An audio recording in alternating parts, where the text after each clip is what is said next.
사무엘상 1장 26절부터 28절 말씀 보겠습니다.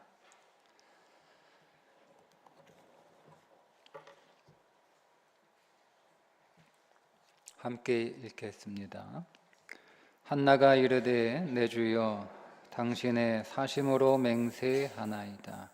나는 여기서 내 주 곁에 서서 여호와께 기도하던 여자라. 내 아이를 위하여 내가 기도하였더니 내가 구하여 기도한 바를 여호와께서 내게 허락하신지라. 그러므로 나도 그를 여호와께 드리되 그의 평생을 여호와께 드리나이다 하고 그가 거기서 여호와께 경배하니라. 아멘. 오늘 말씀은 사무엘을 양육한 한나의 영성이라고 하는 제목인데요. 한나에게는 두 가지 영성이 있었습니다. 하나는 사무엘을 낳는 영성, 사무엘을 낳는 믿음이 있었고, 또 하나는 사무엘을 양육하는 믿음, 사무엘의 양육 영성이 한나에게 있었습니다. 먼저 사무엘을 낳는 믿음은 두 가지인데, 그 믿음을 통해서 하나님이 그에게 사무엘을 주셨고 그 사무엘을 낳게 하셨던 거죠. 사무엘을 낳은 한나의 믿음은 첫 번째 그리스도를 기다리는 믿음이었습니다. 우리는 보통 한나가 자식이 없어서 애통하며 슬퍼하며 식음을 전폐하며 통곡하는 것을 볼 때 자식이 없어서 그런가 보다. 그렇게 오늘 우리가 볼 수 있는데, 성경은 우리의 육신의 출산에 그렇게 큰 관심을 가지고 있지 않습니다. 하나님의 시각 안에서 여인이 자녀를 출산하지 않는 것은 어떤 의미인가 하는 것은 단지 오늘 우리의 대를 잇는 자녀의 출산과는 사뭇 차원이 다른 이야기입니다. 한나가 자식이 없어서 통곡했던 이유는 한나가 기다린 것은 자기 배로 낳는 자기의 자식을 원한 게 아니라 한 씨를 기다렸던 믿음입니다. 1장 11절에 보면 한나가 하나님 앞에 나와 기도할 때 이렇게 기도를 합니다. 서원하여 이르되 만군의 여호와여, 만일 주의 여종의 고통을 돌보시고 나를 기억하사 주의 여종을 잊지 아니하시고 주의 여종에게 아들을 주시면 그 아들은 우리는 그냥 아들로 이렇게 번역을 했는데 히브리어 원문에 보면 한 씨를 주시면으로 되어 있습니다. 그러니까 아들을 달라는 게 아니라 한 씨를 달라는 거예요. 여러분, 이스라엘의 모든 여인들은 한 씨를 기다렸습니다. 그래서 혹시 내가 자식을 낳으면 이 아들이 하나님의 약속하신 한 씨가 아닐까라고 하는 기대를 가지고 있었던 거죠. 그래서 아들을 낳지 않으면 못하면 그냥 내가 아들을 못 낳는 여자가 아니라 그 한 씨가 내게서 왔으면 좋겠는데 내게 그 한 씨가 나를 통하여 오지 않는 것을 고통스러워하고 괴로워했다는 거예요.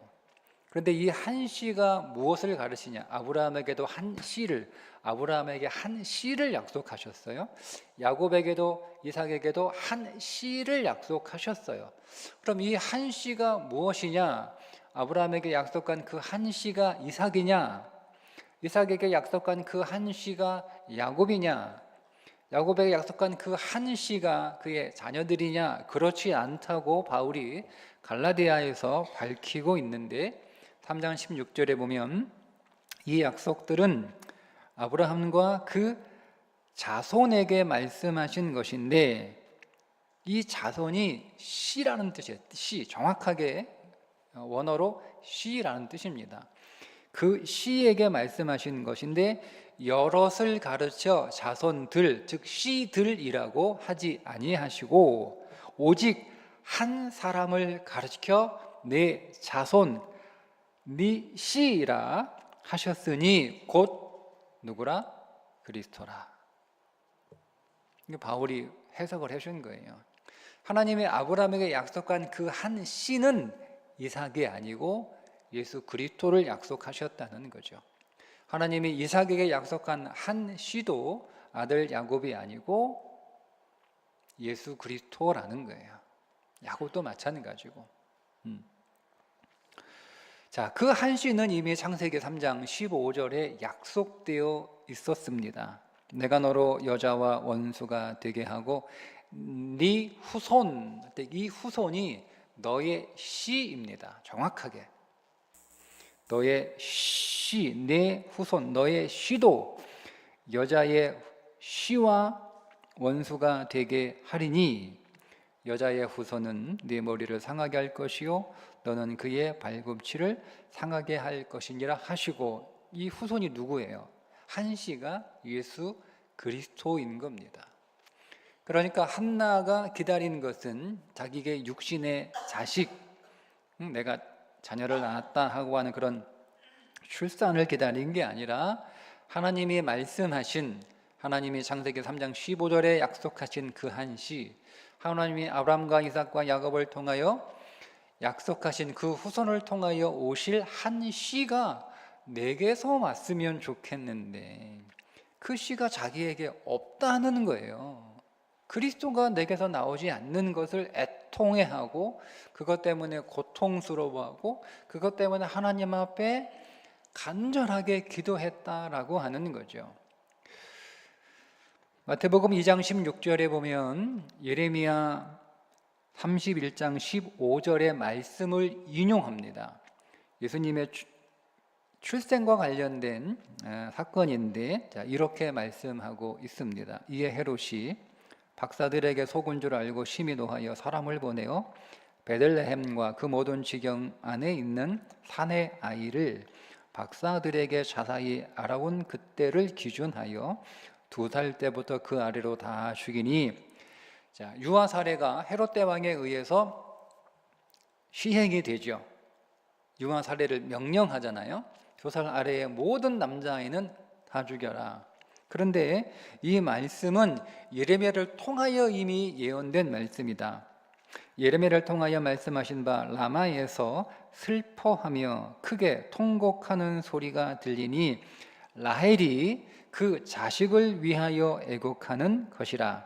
그가 자식이 없으므로 위로받기를 거절하였도다 함이 이루어졌느니라. 그러니까 지금 예루살렘에 2살 아래의 아들을 둔 모든 여인들이 헤롯 대왕의 유아살해 명령 때문에 다 통곡하고 있는 거예요. 근데 그 통곡은 라마에서 라헬이 통곡했던 것과 같은 통곡이라는 거죠. 라헬이 이미 라헬을 통하여 하나님이 이스라엘의 아들들이 살해당할 것을 보여주시고 그 라헬이 통곡했다라고 지금 예레미야가 비유로 쓰고 있는 거예요. 그러면 여러분, 라헬이 자식이 없어서 통곡했다고 하는데 라헬에게는 자식이 있었잖아요. 그렇죠? 근데 라헬이 왜 자식이 없어서 통곡했다라고 말씀을 하시는 건가 하는 거죠. 그러니까 그 라헬의 통곡은 이스라엘의 베들레헴의 많은 여인들이 2살 이하의 아이를 가진 여인들이 통곡할 것을 미리 보고 통곡한 것인데, 그때 예수님이 오셨잖아요. 예수님이 오셨는데 예수님이 온 줄을 알고 그때부터 시간을 계산해서 2살 아래의 아이는 다 죽이라는 명령을 다 하셨으니 예수님도 죽는 거잖아요. 그 아이들 가운데 한 씨로 오신 예수님이 분명히 계실 텐데 그 예수님이 죽게 되었으니 통곡하는 거지, 그냥 여인들이 내 자식 죽어서 통곡하는 게 아니었다는 거죠. 그런 것처럼 여러분, 모든 그리스도인들은 한 씨를 기다리는 자들입니다. 모든 그리스도인들은 한시가 내게 오시기를 기다리는 거예요. 그래서 한나는 그리스도를 기다리는 믿음, 그 그리스도를 기다리는 믿음이, 그 그리스도를 사모하는 믿음이 한나에게 있었기 때문에 그 한나에게 하나님께서 사무엘을 주셨던 것이지, 그냥 한나가 애가 없으니까 그 애가 없어가지고 분인나한테 격분당하고 서러움당하고 밥도 못 먹고 있으니까 그 여인이 성전에 와서 하나님 앞에 가슴을 치며 눈물로 절절하게 기도하니까 하나님이 불쌍해서 사무엘을 주신 게 아니에요. 그리스도를 기다리는 그 믿음에 하나님께서 사무엘을 주셨다는 겁니다. 그래서 그가 사무엘을 낳을 수 있었던 거죠. 두 번째, 사무엘을 낳은 한나의 믿음은 사람에게 위로받지 않고 하나님께 그 문제를 가져가는 믿음 때문입니다. 분인나가 한나를 격분했습니다. 사무엘상 1장 6절에 보면 여호와께서 그에게 임신하지 못하게 하심으로 그의 적수인 분인나가 그를 심히 격분하게 하여 괴롭게 하더라. 근데 그 분인나를 적수라고 표기합니다. 분인나를 적수라고 부릅니다. 그런데 2장 1절에 보면 한나가 기도하는데 이렇게 기도하죠. 내 마음이 여호와로 말미암아 즐거워하며 내 뿔이 여호와로 말미암아 높아졌으며 내 입이 내 원수들을 향하여 크게 열렸으니.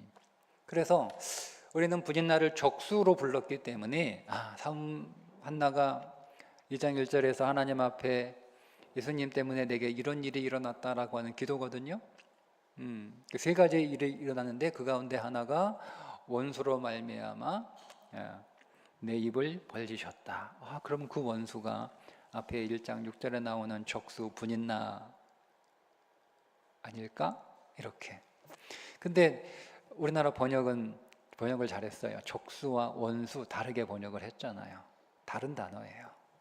여러분, 오늘 우리에게는 적수가 있고 원수가 있습니다. 네, 이거 구분하셔야 돼요. 네, 적수와 원수는 그 기능이 달라요. 적수를 누구를 적수라고 부르죠? 분인나를 적수라고 불러요. 적수라고 하는 이 단어는 나에게 고통을 주는 사람이라고 하는 뜻인데, 영어 성경은 이 적수를 어떻게 번역했냐면 경쟁자 이렇게 번역을 했습니다. 그러니까 적수는 경쟁자예요. 분인나는 원수가 아니고 분인나는 경쟁자입니다. 나하고 운동장에서 같이 뛰는 사람이에요. 그러니까 내가 분인나하고 지금 달리기 경주를 하고 있는데 그 분인나보다 여러분 빨리 달려야겠죠? 분인나보다 잘 달려야겠죠? 그죠? 그러니까 여러분 경쟁자하고는 머리끄댕이 잡고 멱살 잡고 싸우면 돼요, 안 돼요? 안 되죠. 네. 경쟁자는 나를 넘어뜨리는 사람이 아니에요. 내 발을 걸어서 나를 뛰지 못하게 하는 사람이 경쟁자가 아니죠. 경쟁자는 나하고 같이 시합하는 사람이에요. 나하고 같이 달리는 사람이에요. 그런데 내가 그 사람보다 더 열심히 잘 달리려고, 더 빨리 달리려고, 그 사람보다 앞서 달리려고 그렇게 열심히 뛰면 되는 거지. 예? 그 옆에서 나보다 앞에 뛴다고, 나 따라온다고, 그 사람 붙잡고 여러분 넘어뜨리면 그거는 경기에서 지는 거예요. 그러니까 분인나는 한나로 하여금 더 하나님 앞에 나아가도록, 더 하나님께 가까이 나아가도록 경쟁하는 사람입니다. 그러니까 분인나가 자기를 격분시켰을 때 왜 너 나 격분시키냐라고 분인나 멱살 잡고 분인나하고 씨름하면 어리석은 거예요. 분인나는 경쟁자이기 때문에 그 분인나의 경쟁으로 인해서 자기는 하나님 앞에 더 열심히 나가면 되고 하나님께 더 가까이 나가면 되는 거예요. 한나가 어떻게 했습니까? 분인나하고 싸웠습니까? 분인나 욕하면서, 분인나 불평하면서, 남편한테 분인나 일러 바치면서 남편 바가지 긁었습니까? 분인나 어떻게 했어요? 격분시키니까.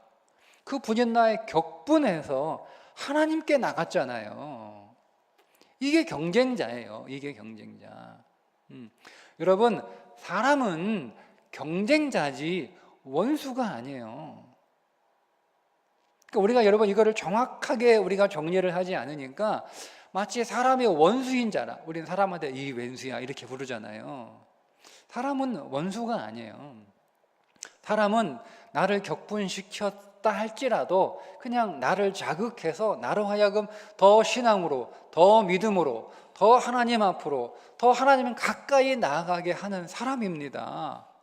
여러분, 만약에 분인나가 한나를 격분시키지 않았으면 한나가 하나님 앞에 나아갔을까?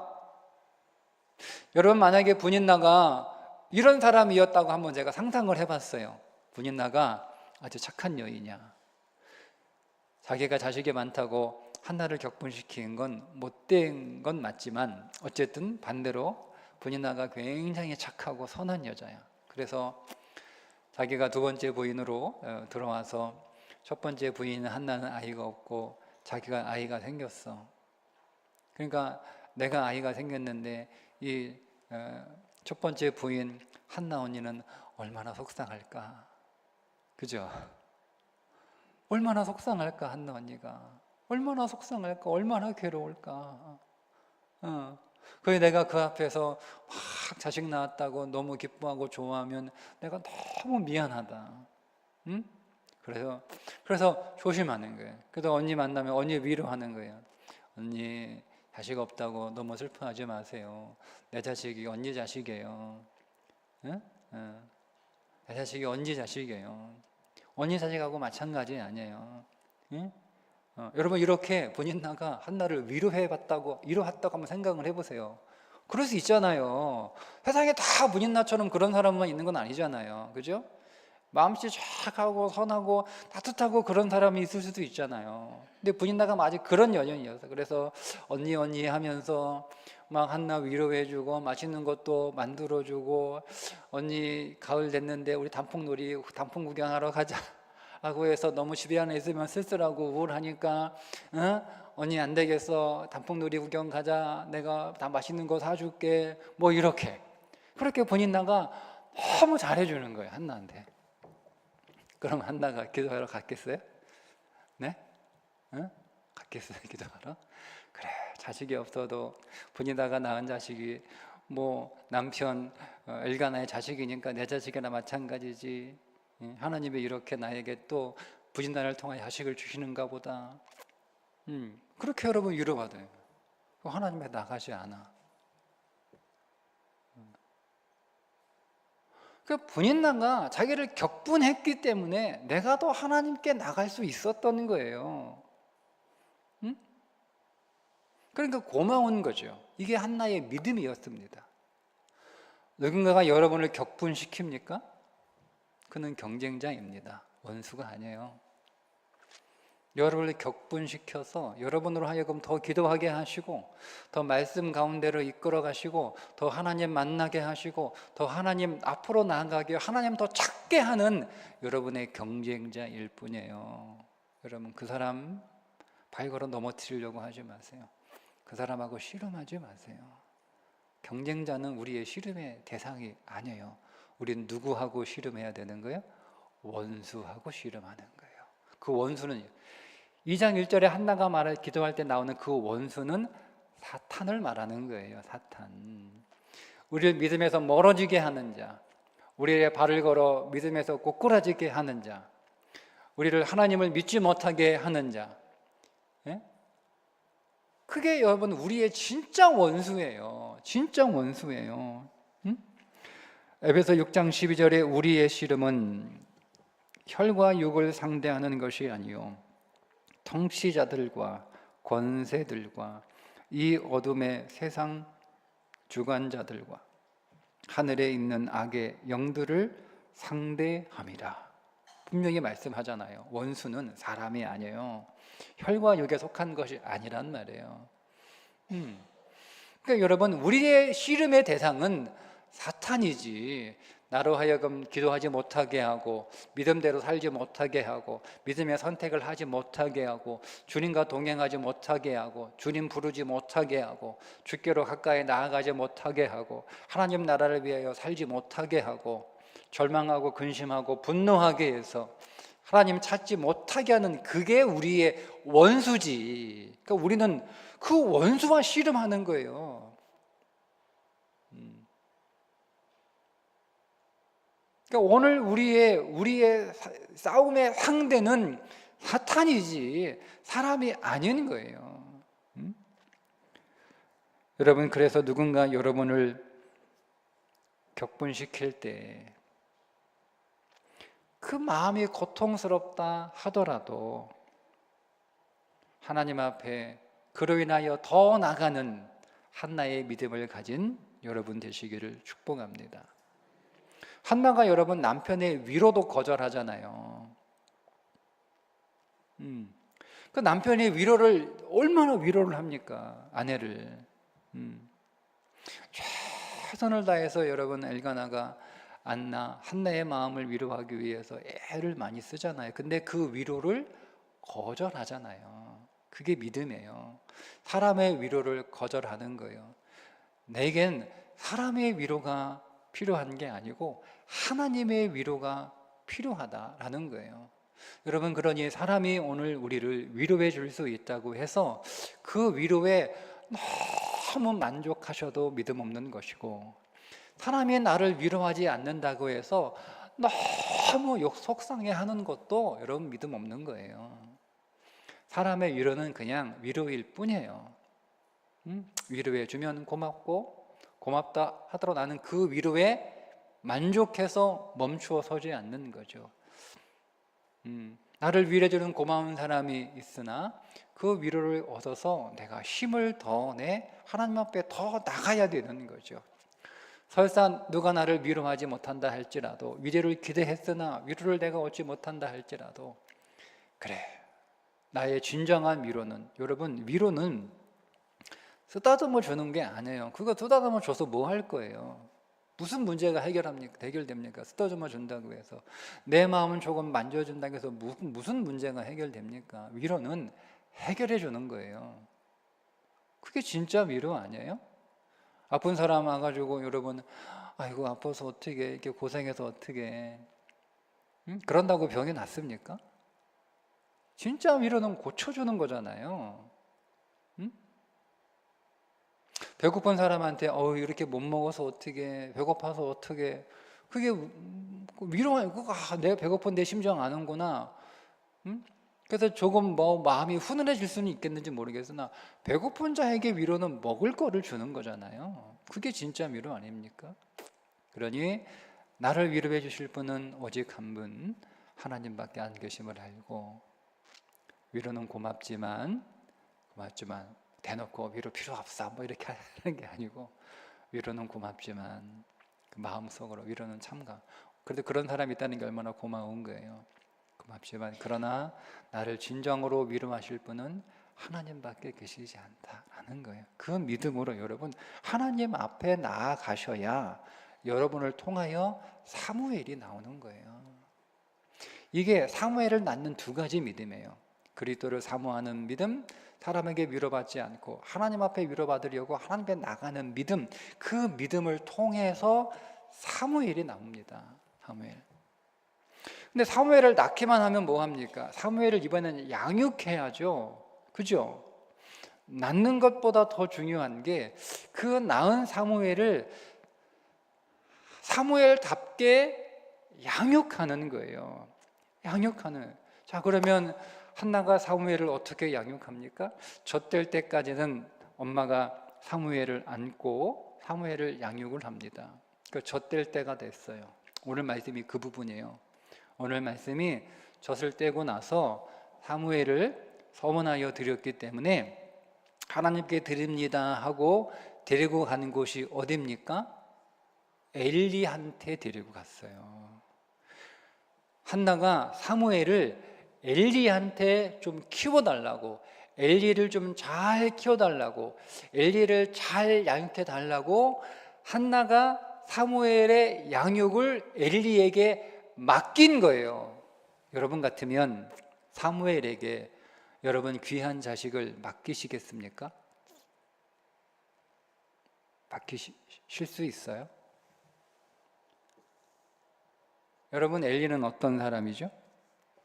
당시 엘리는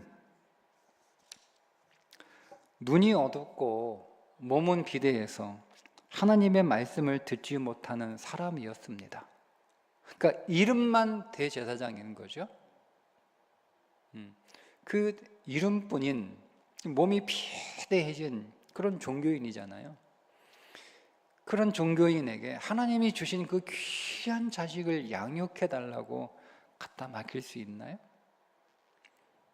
여러분, 엘리에겐 두 아들 홈리와 비느하스가 있었어요. 성경은 그들을 불량배라고 불러요. 아주 나쁜 사람들이에요. 그 나쁜 아들들이 있는 그 집에 그런 사람들에게 여러분, 사무엘이 뭘 배우려고 가서 사무엘이 뭘 보겠어요? 다 보는 거예요. 엘리도 보고 두 아들이 하는 거 다 보는 거예요.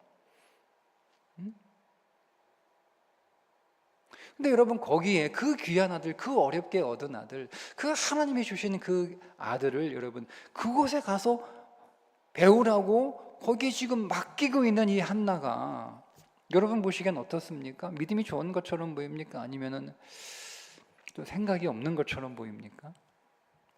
홈리와 비느하스, 엘리는 종교를 상징하는 인물입니다. 사무엘상 1장부터 4장까지 내용은 종교를 폐하시는 하나님입니다. 그러니까 아무리 종교적으로 좋은 가문이라 할지라도 사무엘이 나오지 않잖아요. 분인나가 아들을 낳지만 분인나가 낳은 아들의 이름들이 나오지 않아요. 그러니까 굉장히 좋은 종교적 가문에서는 그리스도가 올 수 없다는 거예요. 아무리 종교가 뛰어나고 아무리 종교적인 가문과 아무리 종교적인 전통이 있어도요, 거기서는 사무엘이 오지 않아요.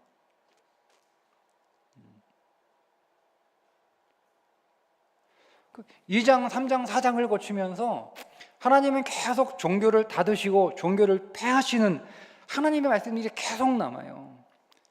전장에서 홈리와 비느하스 두 아들이 죽고, 그 소식을 들은 엘리가 뒤로 넘어져 목이 부서져 죽고, 그 소식을 들은 비느하스의 아내 엘리의 며느리 해산을 하다가 심지어 며느리까지 죽고, 그러니까 1장부터 4장까지 내용은 하나님이 종교를 심판하시고 종교의 문을 닫으시고 종교를 폐하시는 말씀이 나오는 장, 굉장히 종교에 대해서 부정적인 인식을 우리들에게 보여주는 그 말씀들이 나오는 장인데, 그 장 가운데 어떤 내용이 나오냐면 한나가 자기의 사랑하는 아들 사무엘을 그 종교적인 사람들에게 맡기는 내용이 나오는 거예요. 저는 이게 한나의 놀라운 믿음이라고 봅니다. 보통 사람이라면 종교적인 제사장, 종교적인 아들들이라고 비난하고 욕하고 험담하게 바빴겠죠. 그런데 한나는 그들에게 자식의 교육을 맡깁니다. 성경 3장 1절에 보면 정확하게 이렇게 말씀하고 있어요. 이미 사무엘이 엘리 앞에서 라고 나와요. 엘리 앞에서 여호와를 섬길 때, 엘리 앞에서 신앙을 배웠다는 얘기예요. 엘리가 여러분 신앙을 배울 수 있는 사람인가요? 엘리가 신앙을 제대로 가르칠 수 있는 사람입니까? 엘리에게도 신앙을 배울 수 있는 사람인가요? 엘리의 두 아들에게서 신앙을 배울 게 있어요? 근데 성경은 분명하게 말씀하죠. 엘리 앞에서 하나님을 섬길 때 엘리 앞에서 신앙을 배웠다는 거예요. 배웠다는 거예요. 부패하고 타락한 종교에 아들을 맡겼고, 한나는 그 부패하고 타락한 종교 안에서도 신앙을 배웠습니다. 이것이 한나의 믿음이죠. 여러분, 우리가 오해하는 것 가운데 하나 있는데, 하나님은 종교를 통해서도 우리를 다루십니다. 성전에서 사무엘이 자고 있을 때 하나님이 사무엘을 4번 부릅니다. 왜 굳이 4번 부르셨겠어요? 못 알아들어서? 맞습니다. 못 알아듣습니다. 못 알아듣는데 하나님이 4번 부르십니다. 첫 번째 부르심은 종교로 부르신 겁니다. 종교로 부르실 때 사무엘이 달려갑니다. 종교에 열심을 내는 거예요. 종교의 특징이 열심이죠. 그래서 광신도라는 말이 나오는 거잖아요. 그런데 사무엘은 그 종교의 열심이었던 자라는 거죠. 두 번째 부릅니다. 하나님의 사무엘아. 여러분, 두 번째 부르심은 율법에서 사무엘을 부르는 거예요. 사무엘은 율법 안에서도 신앙을 배웠습니다. 종교 안에서, 곧 무너질 종교 안에서도 사무엘은 신앙을 배웠고, 곧 폐하게 될 율법 안에서도 사무엘은 신앙을 배웠습니다. 그 종교와 율법을 통해서 세 번째 부르심, 주님의 부르심, 사랑의 부르심, 은혜의 부르심으로 나아갈 수 있었던 거예요. 처음부터 바로 그냥 은혜와 사랑의 부르심으로 나간 게 아니라는 거예요. 이게 우리가 오해하고 있는 부분이죠. 그리고 네 번째 부르심, 하나님과 친밀한 교제 안에서 부르시는 거예요. 근데 그것이 그냥 펄쩍 건너뛰고 종교 건너뛰고 율법 건너뛰어서 그냥 바로 은혜의 부르심으로, 사귐의 부르심으로 나갈 수 없었다는 거죠. 하나님이 어쨌든 타락하고 부패했지만 그 시스템 안에 사무엘을 두셨고, 사무엘은 그 문제가 많은 시스템 안에서 사무엘은 하나님에 관하여 배웠고 그의 신앙을 만들어 갈 수 있었다라는 것입니다. 여러분, 이건 주님에게서도 발견되는 내용인데요. 주님이 종교를 무시하셨습니까? 자, 주님은 분명히 종교를 폐하러 오셨어요. 그죠? 율법을 폐하러 오셨다라고 말씀을 하세요. 근데 그 주님도 30년간 종교 안에서 성장하셨습니다. 주님이 성전을 방문하셔서 그 성전에서 장사하는 사람들을 보시고 그 성전을 정화하시면서 매우 진노하시고 노하셨죠. 저는 이 부분이 정말 놀라운데, 주님은 강도의 소굴로 만들었다고 하는 그 성전을 뭐라고 부르시죠? 아버지의 집이라고 부르세요. 타락했어요. 곧 문을 닫게 하실 거예요. 그런데 하나님은 그 성전을 향하여 진노하시면서 아버지의 집이라고 부르셨다는 겁니다.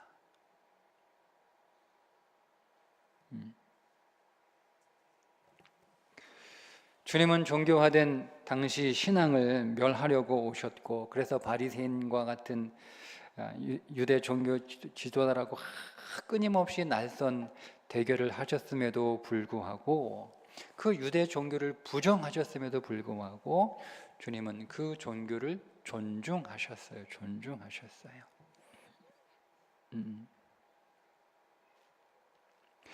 적지 않은 많은 사람들이 실패하는 부분이에요.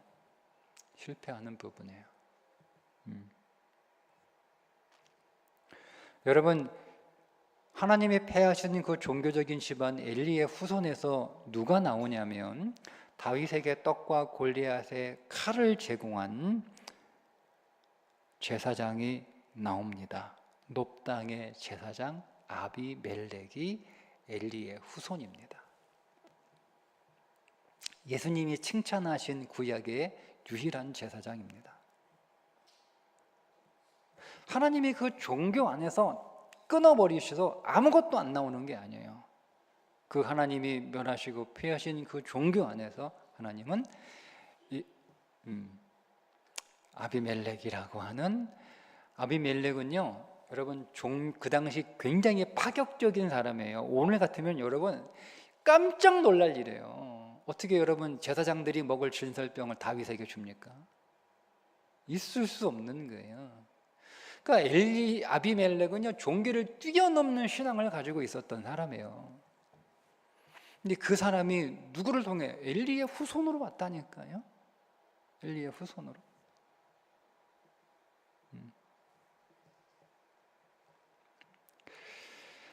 하나님은 종교를 폐하시기를 원하세요. 종교를 닫으시기를 원하세요. 그런데 하나님은 기다리십니다. 누구를 기다리시죠? 사무엘을 기다리십니다. 문제가 있다, 잘못됐다, 흠이 많다. 그렇다고 하나님이 바로 문을 닫는 게 아니에요. 두시는 거예요. 그리고 거기에서 사무엘이 나올 때까지 기다리세요. 그리고 사무엘이 그 종교 안에서 성장합니다. 그리고 사무엘이 어느 정도 성장했을 때 엘리와 그의 두 아들을, 그의 가문을 하나님이 심판하셔서 종교를 닫으시는 거예요. 그래서 실로에 있던 언약궤가 귀한 여하림으로 옮겨집니다. 하나님은 기다리시는 거예요. 여러분, 주님은 종교를 폐하러 오셨어요. 율법을 폐하러 오셨어요. 유대의 종교를 심판하러 오셨어요. 하나님 기다리셨죠. 언제까지 기다리셨습니까? 누구를 기다리셨습니까? 제자들을 기다리셨습니다. 그 제자들이 주님에 의하여 양육되고 그 제자들이 또 제자, 속사도라고 부르는 제자들을 양육했을 때 70년에 그래서 성전을 닫으시는 거예요. 그러니까 무작정 종교가 문제가 있다, 종교는 없어져야 된다, 종교는 폐해된다 라고 무작정 하나님 닫지 않으세요. 누가 나와야 돼요? 여러분, 무작정 닫는 게 믿음이 아니에요. 사무엘이 나와야 돼요. 누가 사무엘? 여러분들이, 우리가 사무엘이 돼야 됩니다. 그때 종교가 닫히는 거예요. 여러분, 하나님은 기다리세요. 누구를 기다리세요? 제자들을 기다리세요. 무작정 나쁘다, 비난하다, 불평하다 하는 건 믿음이 아니에요. 영성이 아니에요. 여러분들이 제자가 되셔야 됩니다. 여러분들에게 제자가 있어야 됩니다. 우리는 주님의 제자가 될 뿐만 아니라 우리를 통하여 제자가 나올 때 우리 안에서 종교가 끝나는 거예요. 이건 종교니까, 문제가 많은 종교니까, 잘못된 종교니까, 부패한 종교니까, 타락한 종교니까, 여러분, 비난하고 불평한다고 해서 사무엘이 나오지 않습니다. 제자가 나오지 않습니다. 여러분, 제자 될 수 없습니다. 정말 신앙과 영성은 뭐냐?